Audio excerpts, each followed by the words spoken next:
It was exhausting. Exhausting. The Iroquois are fierce warriors, but they don't like to fight too long. They'd rather have general consensus. So actually what happened after that, and to this day now, our people renew what we call a wampum belt. My husband was very kind to create this for me, but this is based on the wampum. Wampum is not a form of currency. It is a shell that is very valued among the Iroquois and the Anishinaabe people, and it's used as to record history. So this belt, which he recreated for me as a necklace, it has the two squares representing our two nations, the Iroquois and the Anishinaabe, and the line that is unbroken, connecting them. It means that nothing will ever come between us, and we will stay connected with each other. And we renew this every so often. They get together and renew this treaty. And this gentleman knows a lot about wampum belts and history, coming from the Mohawk clan. From the Mohawk Nation? Is that not true? Yes. And they are the keepers of a lot of these historic, ancient wampum belts. And these belts are used to tell the story. I mean, they're brought out and they speak the history. So even if it wasn't a written history, there are people who specialize in keeping the belts and bringing them out and reading them every year. Yeah, they also are treaty, like an agreement made. So for every agreement made with this government, this U.S. government or pre-U.S., it was a wampum belt made, and that was good as a handshake. And for us, Contract. It's a contract. It's a binding contract, and all of these contracts, we still hold everyone to those contracts today, even though a lot of people have not kept their end of the bargain. But we still remind them. We bring these wampum belts out, and we have a recital and a reading, and we remind those that we all made an agreement. You need to hold your end. Can you tell us about your wampum belt? Because it's different. Yeah. You will find that there are many patterns, and they mean a lot of different things. But a lot of times it's just like not this specific belt, but our two-row wampum belt, which looks a little different. It's the whelk shell, which is the white, and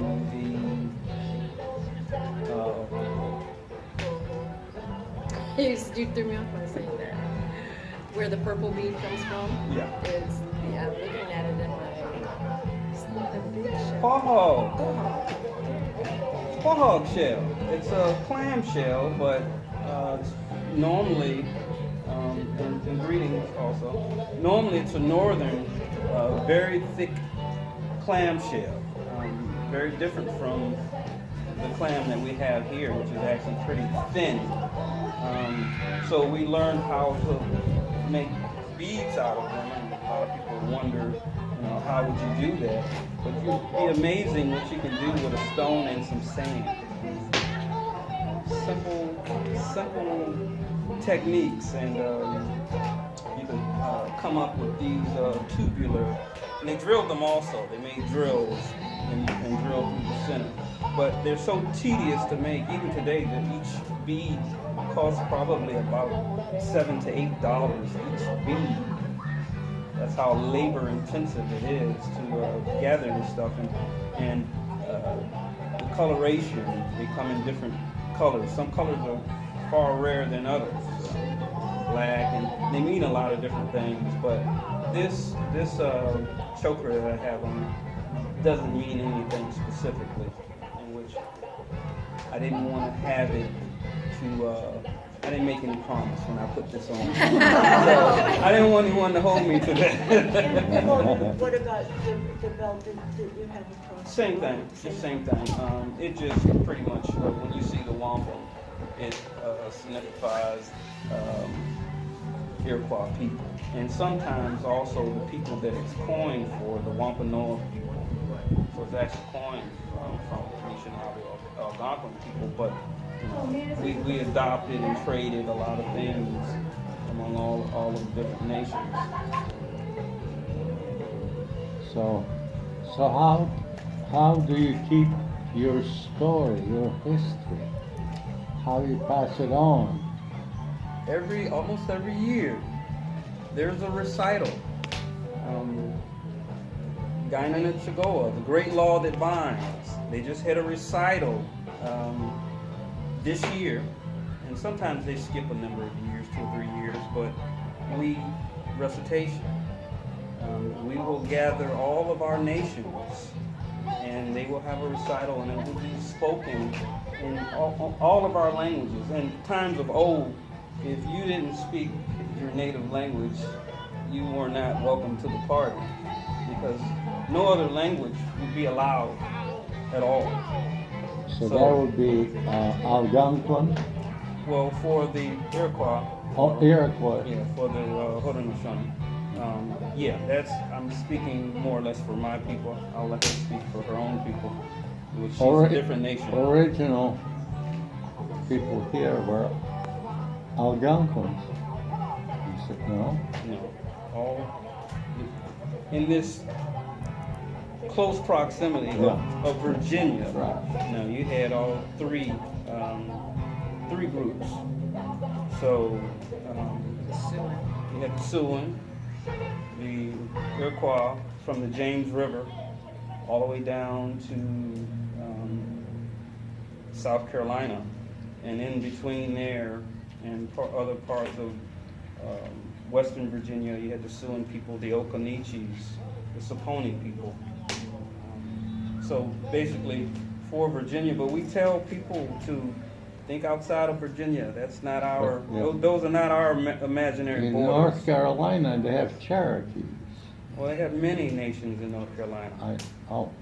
Many nations. I only knew about it's you have the Saponi in North Carolina. My nation, the Meherrin Nation, the Gawataka people of the water, we migrated to what's known as present-day North Carolina. But again, we don't honor these imaginary borders. We have territories. So our territory runs from the Grand River in Canada all the way to South Carolina. So that's for the Iroquois. And on either side, you will find either Algonquin or Anishinaabe or Siouan people here. And if you go a little further, Mississippi, you find the Muskegon people of the Creek. Those are the basic Eastern Woodlands people from this area. And I say this, history is always told from the perspective of those who are kind of in charge. So for writings, you don't hear a lot about the Iroquois here.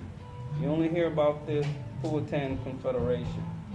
And there's a pretty good reason for that. Because the Iroquois, or the Okanagan here, we were hostile. We didn't get along with the colonists that well. Whereas in the Anishinaabe didn't mind trading with the French and the British. Not so much for us, so much. So they tend to tell the stories of those who they're comfortable with in doing trade. So that's why you don't hear much about the Iroquois here. Simply, they didn't write us into the story. So a lot of our names, such as Iroquois, it's not a good name at all. Sioux, not a good name at all. And normally when the colonists get these names, and again, this is how we were recorded. This is not what we call ourselves. The colonists simply ask people who are the friendliest, who are those people? And they will say, Nadawa. Enemies. Iroquois. Snakes. That's not what we call ourselves in our own language. See, it's verbiage and it's perspective. When you ask those questions, they didn't think to ask, well, what do they call themselves in their own language? They simply asked, who are that other nation over there? And that's how you end up with all of these names, such as Cherokee, which is pretty much Creek. In their own language, they would say, call themselves Aniyanwea, first people, principal people, not Cherokee. So most of all of these languages, there's a question brought up earlier, what do you all call yourselves? Again, you have to ask, because we have to be able to tell you our own name in our own language, in which always simply means first people, principal people, the people. Not complicated.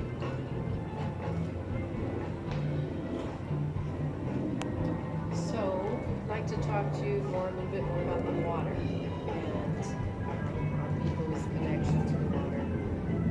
I'm going to speak to you from an Anishinaabe perspective, okay, where the women are the ones who hold the water ceremonies and do a lot of things with the water, because water carries life, and women also carry life.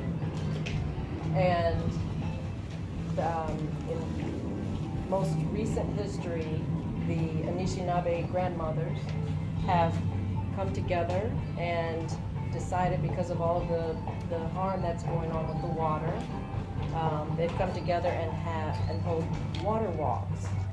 And these water walks started maybe about 7 years ago now, where the Anishinaabe grandmothers, they said, we're going to come from north, south, east, and west, and we're going to meet in the middle, and every step is going to be a prayer for the water, and the water ceremonies are held.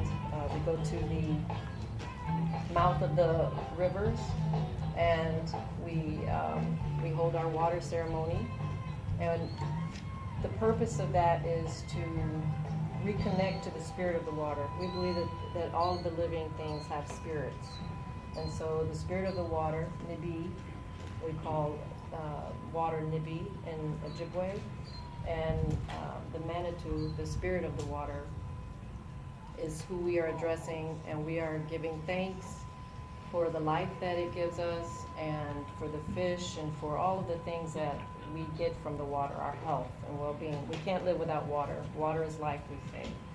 So Greg and I had the opportunity to participate in a water walk for the James River. We called it a walk for healing, because Virginia is what we call ground zero for a lot of, it was the first point of contact for North America, and it was the first place where a lot of genocide took place, and removal and destruction of culture. So we gathered the Ojibwe grandmothers, and we gathered anybody who wanted to participate in the walk, and a lot of people would participate as long as they followed. It was a ceremony. It's a ceremony. A 300-mile ceremony. We start at the headwaters. We gather some of the water with ceremony. We ask the water to accompany us and explain what we're going to do. And the point of it is, now we put this water in a copper pail, and copper is a medicine mineral for us. It's very respected. Has a lot of healing properties. And every step that we take until we get to the mouth of the river, we're in prayer. Prayer for the water, prayer for the people, prayer for the land, prayer for everything. And then we stopped here. Our end of our journey from the James River up in the mountains was actually here at Fort Monroe. And we returned the water to the river. And the whole concept is the pure water from the headwaters, which was beautiful, you could drink from it. And then to come here where it's very polluted, you know, the pre-contact, at contact, the Europeans wrote about how many oysters were in the bay and how the water was so clear and how you could drink and how there was so many fish and it was so much. So this is our little part, because if you feel connected to the water or to any of the nature, if you feel connected like it's your family, it's your mother, we call this Mother Earth, you treat your family, most people, treat their family very well or love them, so you don't want anything harmful to come to them. So a lot of the public participated and were very moved and given a different perspective of how to interact with the water. So I just wanted to share that with you. We ask you all